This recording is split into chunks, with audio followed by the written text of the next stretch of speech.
नमस्कार विद्यार्थी मित्रांनो, आज आपण टॉपिक नंबर 3च्या पहिली कन्सेप्ट जी आहे जपानी व्यवस्थापन, जापनीज मॅनेजमेंट याला सुरुवात करत आहोत. याच्यामध्ये आपल्याला 2-3 संकल्पना बघायच्या आहेत. जापनीज व्यवस्थापन म्हणजे काय, जापनीज व्यवस्थापनाची वैशिष्ट्ये आणि जापनीज व्यवस्थापनाची टेक्निक्स, कोणत्या प्रकारची टेक्निक्स त्यामध्ये वापरली जातात ते आपल्याला अभ्यासायचं आहे.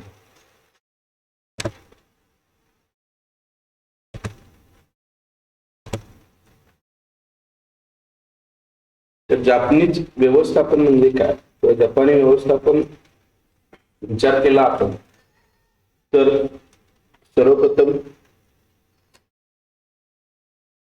आज आपण जे बघतोय व्यवस्थापन, तर जपानी व्यवस्थापनाचं जगामध्ये संपूर्णपणे 1 नंबरला मानलं जातं. म्हणजे गेल्या 3-4 दशकामध्ये आर्थिक व औद्योगिक क्षेत्रामध्ये चमत्कार घडून स्वतः उत्क्रांत केले व्यवस्थापन पद्धतीने जगाचे लक्ष वेधून घेतले. त्याच्या व्यवस्थापन पद्धतीमुळे आर्थिक विकासाबाबत असामान्य फलिते प्राप्त झाली आहेत. एकीकडे दुसऱ्या महायुद्धात आपण ऐकून आहोत की दुसऱ्या महायुद्धामध्ये जपान पूर्ण उद्ध्वस्त झाला होता, किंवा पूर्ण रसातळावर गेलेला अर्थव्यवस्था होती. आणि आज बघितलं तर जगातील उत्कृष्ट अशा किंवा विकसित देशामध्ये त्यांचा समावेश होताना आपल्याला दिसतो. त्याने अनेक प्रगत अर्थव्यवस्थेला मागे टाकून पहिल्या क्रमांकावर पोहोचली आहे. नाहीतर सर्वात महत्वाचं कारण म्हणजे काय, तर कुठला असेल तर जपानी व्यवस्थापन. आज जपान एक आर्थिक महासत्ता समजली आहे.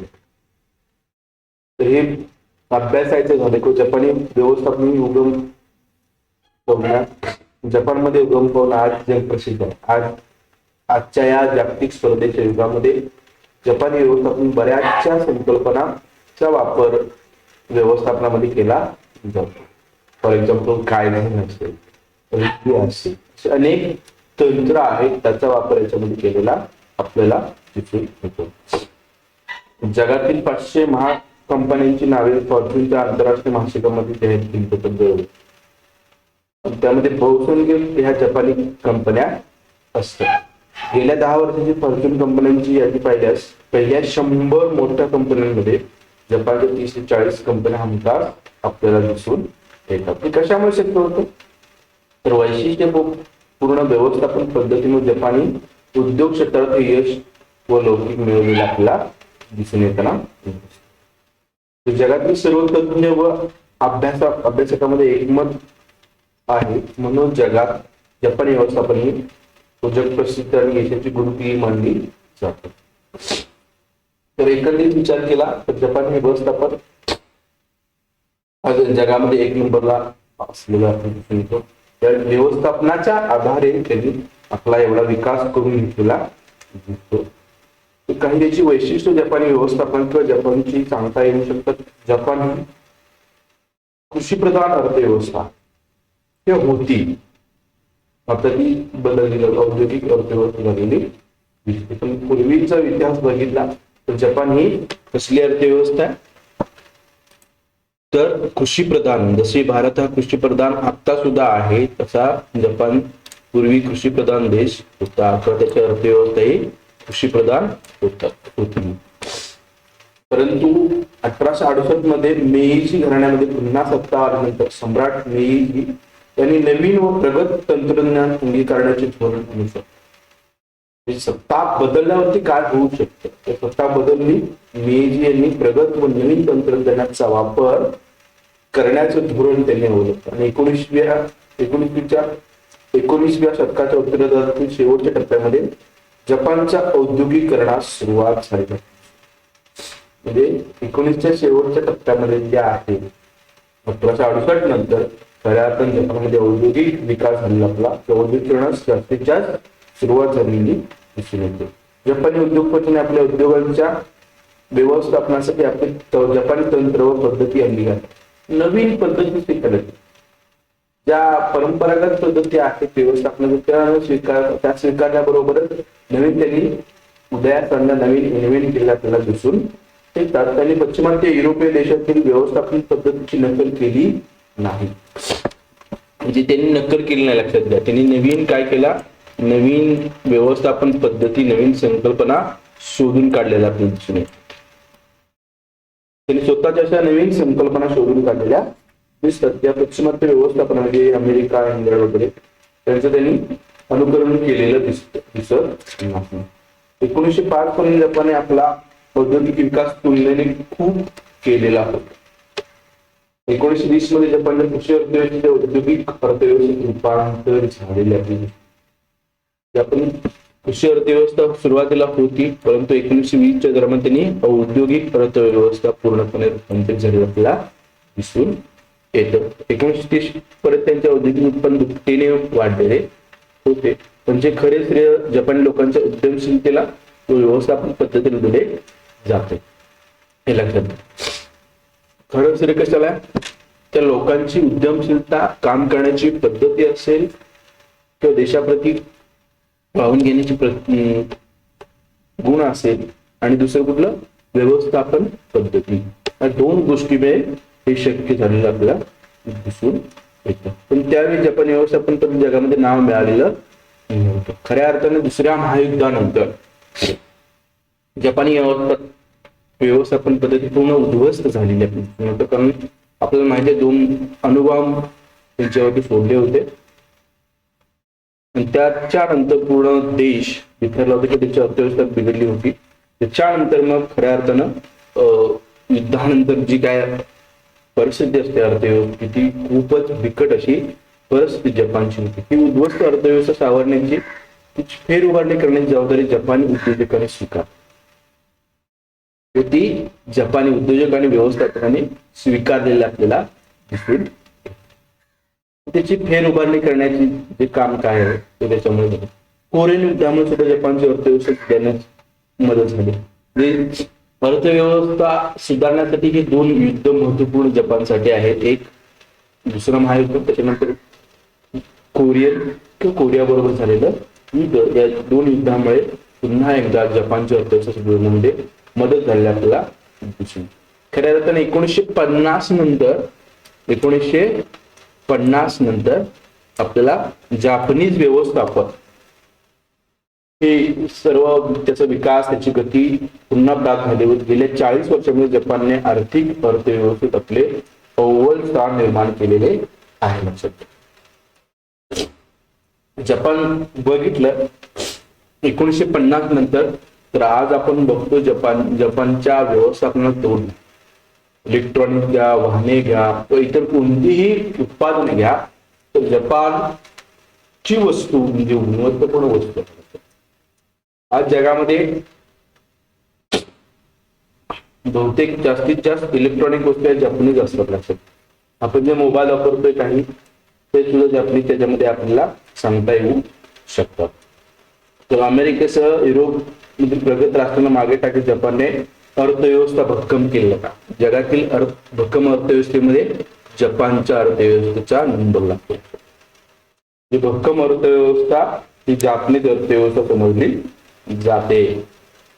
3-4 दशकांमध्ये केलेल्या अफाट प्रगतीचे श्रेय जपानी लोकांच्या परिश्रमाला, म्हणजे जपानी लोकांनी घेतलेलं परिश्रम, त्यांची उद्यमशीलता, नवनिर्मिती याला दिलं जाऊ शकतो. त्याचबरोबर जपानी व्यवस्थापन, या जपानीज व्यवस्थापनाला या जी काही प्रगती झाली त्याला महत्व दिलं जाऊ शकतं, किंवा याच्या आधारे जपानने जी काही प्रगती केली ते आपल्याला सांगता येऊ शकतं. मग अलीकडच्या काळामध्ये बुलेट ट्रेन असेल, कमीत कमी काळामध्ये नवीन नवीन प्रोजेक्ट उभारणं असेल, म्हणजे चालू करणं असेल. एक लक्षात घ्या, जपानीज व्यवस्थापन चा भाग घेतला तर त्यांचं कोणताही प्रोजेक्ट फेल होत नाही. ज्या पद्धतीनं व्यवस्थापन, ज्या पद्धतीनं नियोजन केलं जातं, त्याच पद्धतीनं त्यांचं जे काय प्रोजेक्ट आहे ते पूर्ण कमीत कमी वेळेमध्ये, कमीत कमी खर्चामध्ये केले जाताना आपल्याला दिसतं. त्यामुळे हे सगळं घडताना आपल्याला दिसतं. हे लक्षात.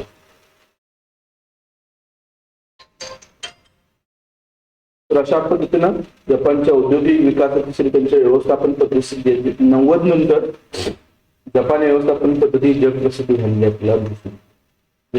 खऱ्या अर्थानं 90च्या नंतर जपानीज व्यवस्थापन सर्वांना माहिती झालं. आणि जापनीज व्यवस्थापन त्यांनी अंगीकारलेलं आपल्याला दिसून येऊ शकतं.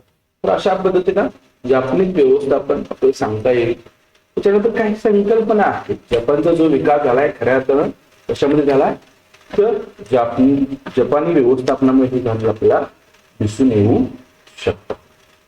तर त्याची काही वैशिष्ट्य आहेत. तर जपान हा कृषीप्रधान देश होता, परंतु आता तो कसा आहे औद्योगिक देश आपल्याला मानला जाऊ शकतो. जगामध्ये सर्वश्रेष्ठ आहे तो. जपानी व्यवस्थापन जगामध्ये सगळ्यात श्रेष्ठ व्यवस्थापन मानलं.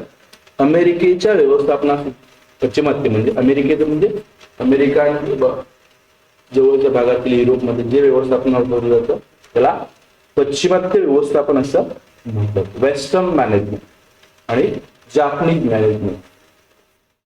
वेस्टर्न मॅनेजमेंट पेक्षा जापनीज मॅनेजमेंट उत्कृष्ट आहे. त्याच्या आधारे जपाननं काय केलेलं आहे प्रगती केलेला आपण दिसून येतं. आज जगामध्ये अनेक जापनीज संकल्पना वापरल्या जातात. उच्च कामगिरी असेल, वस्तूचा उत्तम दर्जा असेल, उत्पादन पद्धती असेल किंवा त्याची उत्तमता असेल,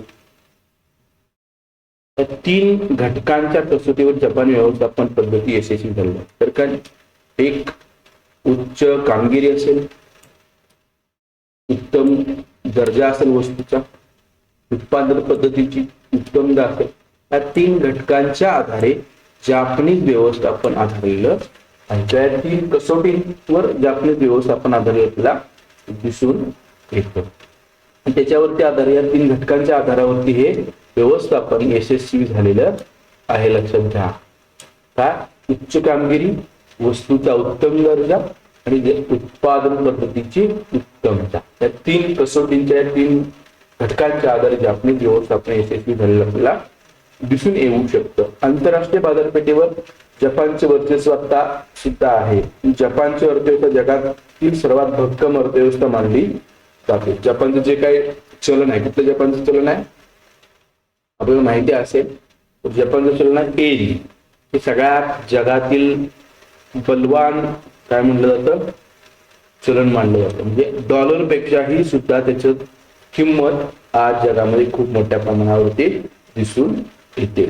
जापनीज तंत्रज्ञान असेल, जपानी वस्तू असतील, जपानी कंपनी असेल, जपानी व्यवस्थापन असेल, हे जागतिक परवलीचे एक सामान्य बोलीभाषेतील शब्द झाले आपल्याला दिसले. आपल्याला वस्तू कुठली पाहिजे आपण ग्राहकांचा विचार केला तर जापनीज असेल तर खूप उत्कृष्ट आहे. त्यांची गुणवत्ता डोळे झाकून त्याच्यावरती विश्वास करण्यासाठी जापनीज कंपनी तसंच आहे. जापनीज तंत्रज्ञान वादच नाही, कारण आपण जे वापरतो ते बऱ्यापैकी जे तंत्रज्ञान आहे टेक्निकल किंवा इलेक्ट्रॉनिक पद्धतीचं ते जापनीज व्यवस्थापनावरती आधारलेलं आहे. जपानी व्यवस्थापन हे जे काय शब्द आहेत अलीकडच्या काळामध्ये सगळ्या क्षेत्रामध्ये वापरले जाताना दिसतात. जपानमध्ये विकसित केलेल्या विभिन्न व्यवस्थापन व्यवहार पद्धती अवलंब उत्पादन प्रक्रियेमध्ये करणे म्हणजे जपानी व्यवस्थापन. जपानी व्यवस्थापन सर्वसाधारण काही व्याख्या सांगितलेली आहे. तर काय जपानमध्ये विकसित केलेल्या विभिन्न व्यवस्थापन व्यवहार पद्धती अवलंब करून उत्पादन प्रक्रियेमध्ये त्याचा वापर करणे म्हणजे जपानी व्यवस्थापन. काही व्याख्या सांगितलेलं आपल्याला अशा पद्धतीनं जापनीज व्यवस्थापनाचा आपण अभ्यास करत असताना या 4-5 गोष्टी लक्षात घेणं गरजेचं आहे. तर काय उच्च कामगिरी, त्यांचा उत्तम दर्जा, त्याची उत्पादन पद्धती कशा प्रकारची उत्तम पद्धतीचा विकास केलेला दिसून येऊ शकतो याच्या आधारावरती जापनीज व्यवस्थापन आधारलेलं आपल्याला दिसून येतं. तर अशा पद्धतीने जपानी व्यवस्थापन संकल्पना आपल्याला समजली असेल अशी अपेक्षा करतो. आता आपण इथं थांबायचं आहे या संकल्पनेला पूर्ण करू. त्याच्यानंतर पुढच्या लेक्चरला आपण अभ्यासायचा आहे जपानी व्यवस्थापनाची वैशिष्ट्ये काय आहेत, म्हणजे जपानी व्यवस्थापन पद्धती आहे काय वैशिष्ट्य आहे, एवढं का ते विकसित झालेलं आहे, एवढं का ते प्रगत झालेलं आहे. तर ती वैशिष्ट्य जाणून घेतल्यानंतर त्याच्यानंतर तंत्र जी काय आहे जी वापरली जातं व्यवस्थापनामध्ये ती काय आहे ते आपण पुढच्या लेक्चरला अभ्यासायचं आहे. धन्यवाद.